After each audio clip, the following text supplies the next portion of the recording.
My name is Michael Hoover, and I am a candidate for the United States Senate.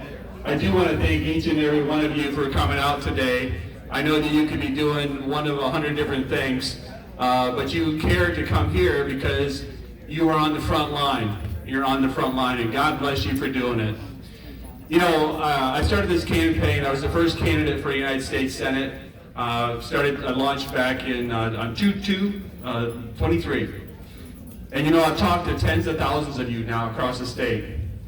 And man, oh man, boy, are you letting me hear it? Am I hearing it? Let me just tell you what I'm hearing. Military folks, you know what they're saying? I didn't leave a piece of my soul in a foreign land for this country the way it is today to now. That's right.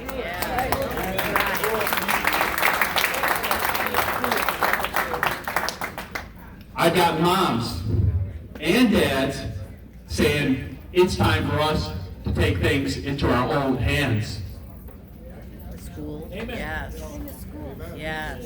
They're on the edge. They're on the edge. I got moms with tears in their eyes, with 3-year-olds, wondering, is my kid going to have a chance? Do I have a future in this country? What the heck is going on? Mr. Hoover Senator, what are you going to do for our country? I talked to thousands of college kids. I've been to almost every single campus, including Michigan State, Northwood, Hillsdale, Central, Saginaw, you name it. I've been there. Guess what? We heard it earlier. You know what they said, those kids? What's the future look like for me? Wow. It's a tough situation right now. But you know what else I see? The same thing I see in this room. Fight! That's what I see. I see American spirit. I see people wanting to fight.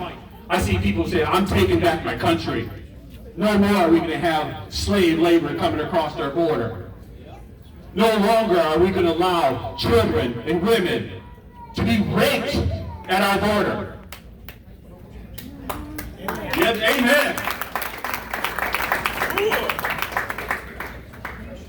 Are you kidding me? Every single man here should join me, go down the border and say, no more, we're stopping this nonsense right here, right now, taking our country back.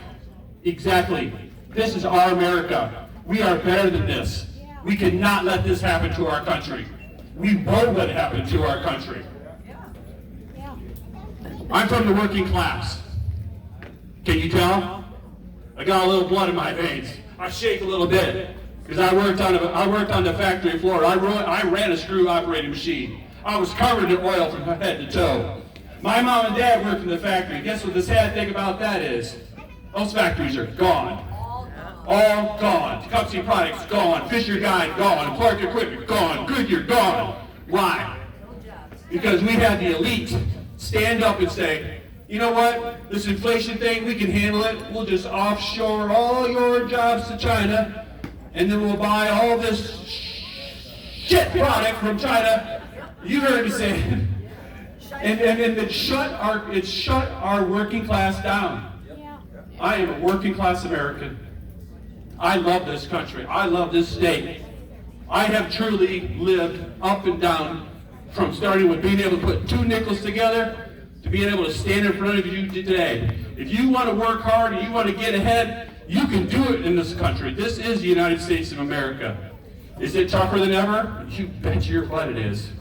You bet your butt it is. We've made it really difficult. We've made our dollar fake. We have fake money now. We used to have real money. But then they said, well, we're going to take you up the gold standard. Why? It's because the billionaires become billionaires. Rothschild said it really well. He said, you give me control of the money, I don't care what party you're from. You can be a Republican, you can be a Democrat, you can be an independent, I don't care what you are. I got control of the money? Well, I'm a multi-billionaire. And that's exactly what's happened to our country. We're at $34 trillion in debt. You know why we're at $34 trillion in debt? Because we're the global reserve currency. You lose that, you lose everything. You lose everything. Just 10 years ago, none of us in this room would have thought for a second that we would lose the global reserve currency. But guess what's happening now? China, Iran, Brazil, they're starting to trade outside of the US dollar. These knuckleheads in DC, the Federal Reserve, the CIA, the military industrial complex, they have control of this country. We have to get rid of them.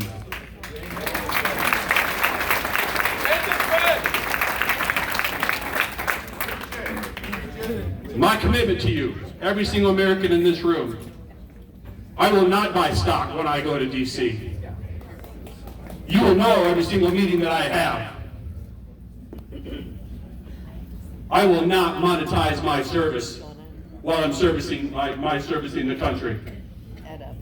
My oath is to you. My oath is to my children. My oath is to my 9 grandchildren. The story of Michael Hoover starts in the Irish Hills of Brooklyn, Michigan.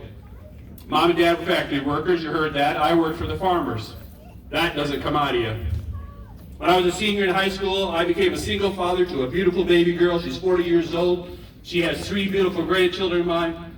And I started protecting my family right then, and you think I'm going to stop now?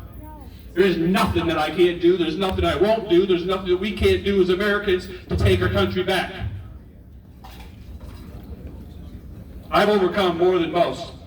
But not as much as my wife. She was 5 years old, and her dad was shot and killed. That's okay. You know what? God became her father right then. She is a righteous woman.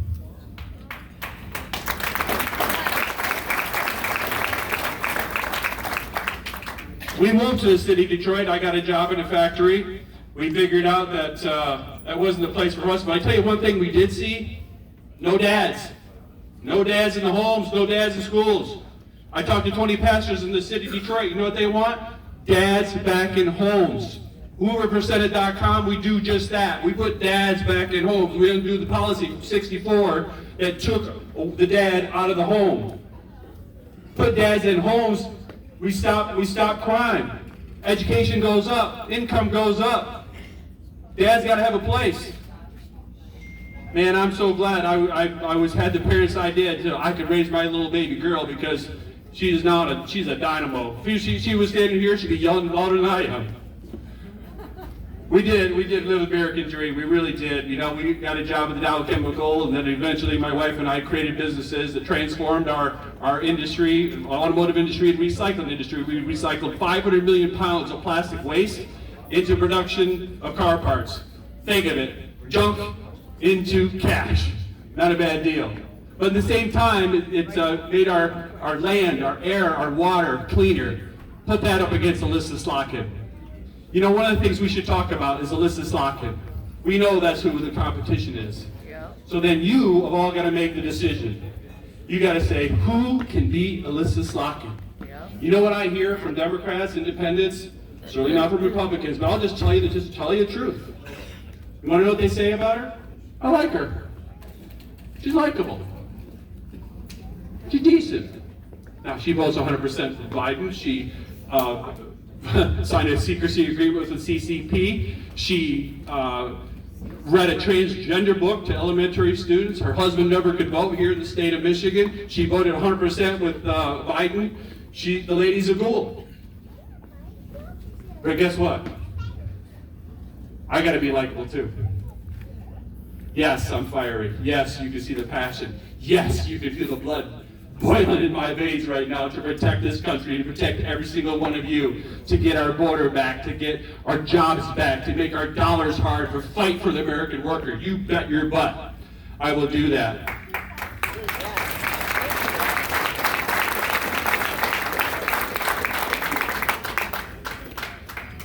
But I've got to be likable so I can do that.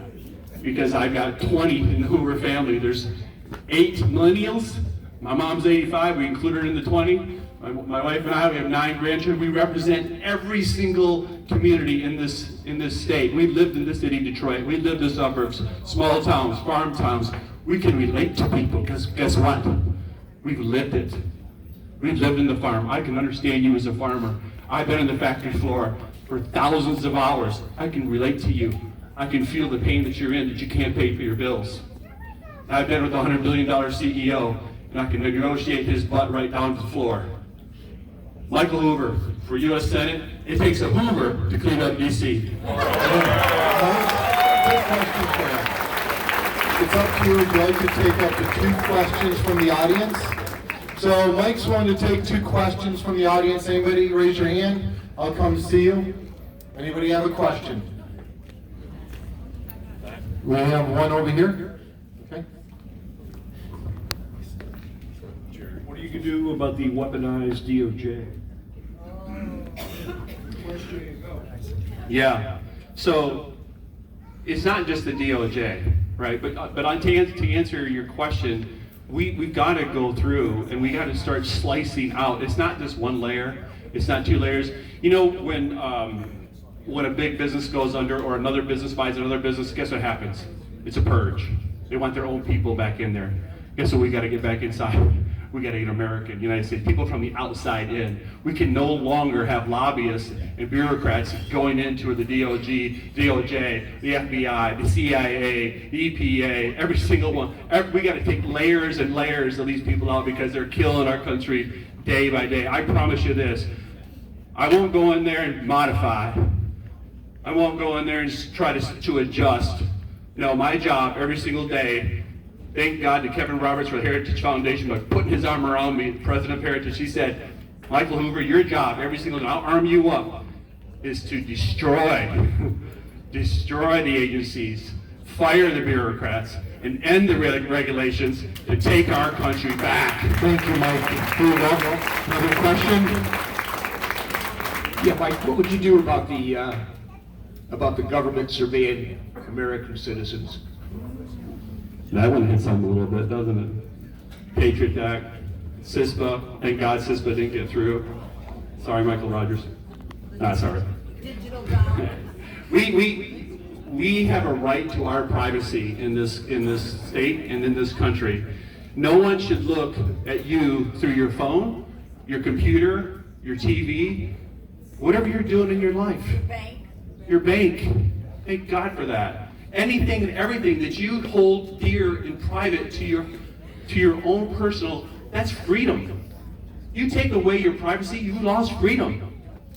So, trust me, we'll put bills forward to undo, pull back, so that we can put the curtain back in our homes instead of out in the ozone layer where these people are looking at everything we're doing.